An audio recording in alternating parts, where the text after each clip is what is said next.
Hi, I'm Rico and this is 123Tube, and today we are going to look at the TP-LINK AV2000s. Now, I have done two videos previously about them.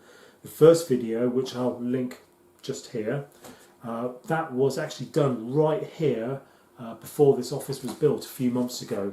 It was basically a grungy garage, but I knew at that point that I would need to get somehow internet from a separate building, my main house, into this garage, which is now an office, and I didn't want to go the route of loads of wires, rewiring, maybe getting the internet service provider out here and putting another junction box here. So the AV2000s were my first thought. I'm going to actually show you the route that the powerline adapter has to take to get from A to B. So this is where it all starts. The internet comes into the house, into this router, out of the router, and then goes into the TP-LINK powerline adapter. And then from there it goes through the house and eventually ends up at this junction box here.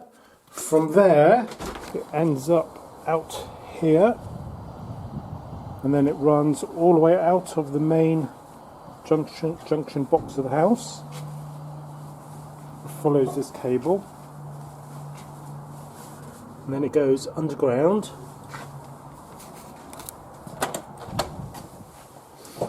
into a separate garage, and from there it goes into this junction box, splits off into a supply for the conservatory, and then goes up here and supplies the main office stroke man cave, which is here.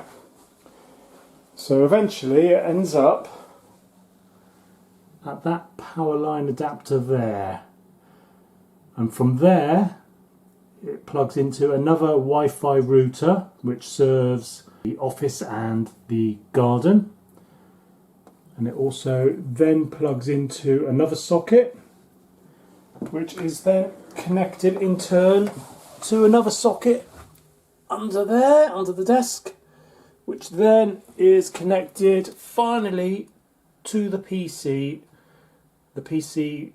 which we will be doing our speed test with. So that's what it has to deal with to get from A to B. So now that you've seen how far the data has travelled from A to B, we'll do the speed test. Now, before I hit the button for the speed test, worth mentioning that the internet into the home is 150 megabits per second and the upload is 10 megabits per second. So with that in mind, let's do the speed test.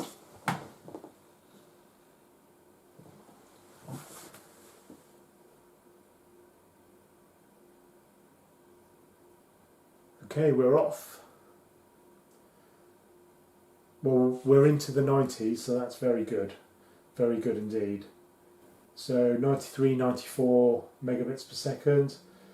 So that's pretty much 65% of the speed that we would get indoors.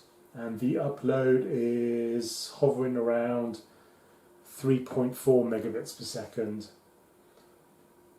So there we go, 94.35 megabits per second download and 3.51 megabits per second upload. So there we have it. That's the last test I'm going to do on these TP-LINK AV2000s. I'm very impressed by the product, and I hope this helps someone somewhere out there. Thanks for watching.